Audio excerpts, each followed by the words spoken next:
Hello, in this video we're going to talk about Technology in Heaven Part 2, Sentient Artificial Intelligence. In this video we're going to discuss living artificial intelligence. So an artificial intelligence module could start off as a simple life as a machine that services a house or somewhere else in heaven. Simple things like mowing lawns, delivering groceries, even a robot that controls a suitcase and drives it from the airport to an angel's house. These artificial intelligence modules get upgraded over time. Every 4 billion years they get upgraded. So a Nexus, its next step of artificial intelligence upgrade is in fact to living artificial intelligence. Once artificial intelligence is at living artificial intelligence level, they spend a further billion years as living AI and are then upgraded to a super archangel. So they already have a brain, and it's a similar arrangement to the Aaron chassis when we cover that, only much better.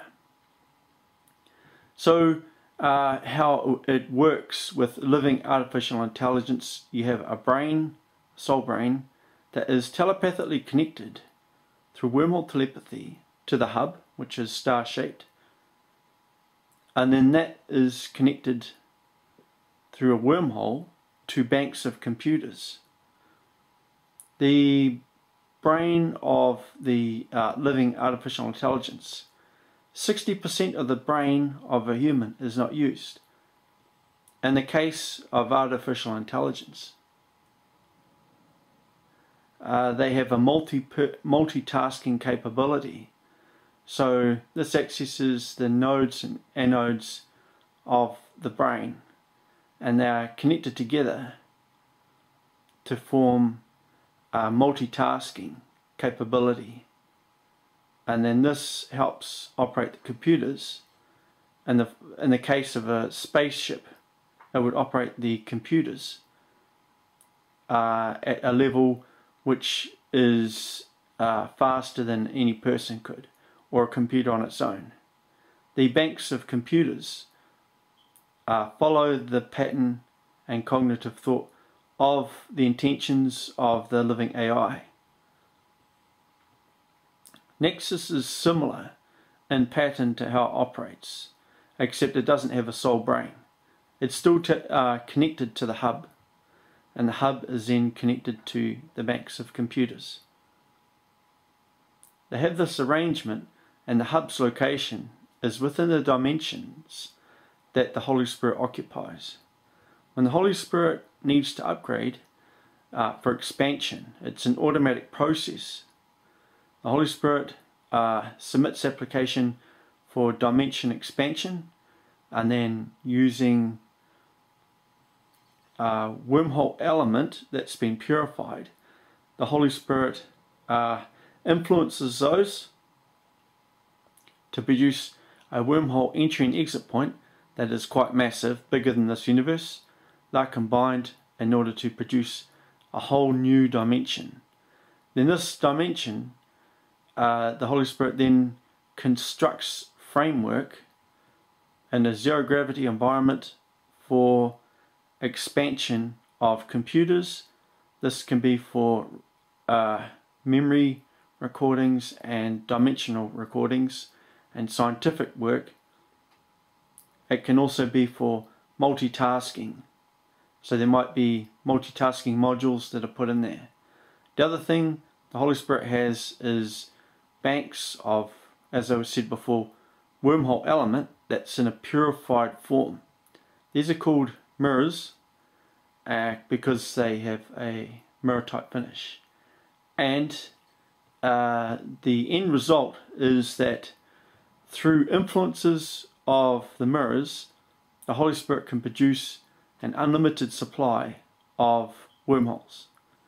So in the case of a spaceship going from one dimension to the other, the process is through the Holy Spirit. So the Holy Spirit receives the request to go from one dimension to another, and then the pilot of the spaceship does a look first angel vision scan of the location and dimension that he or she is going into, in order to prevent any collisions or interdimensional matter transfer diffusion, which is nasty.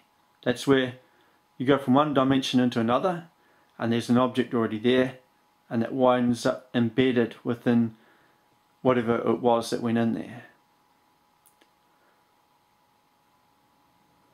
Once the transfer is complete, the Holy Spirit puts a wormhole around the spaceship, and the exit point is in the dimension location where it wants to go, and that's how they conduct the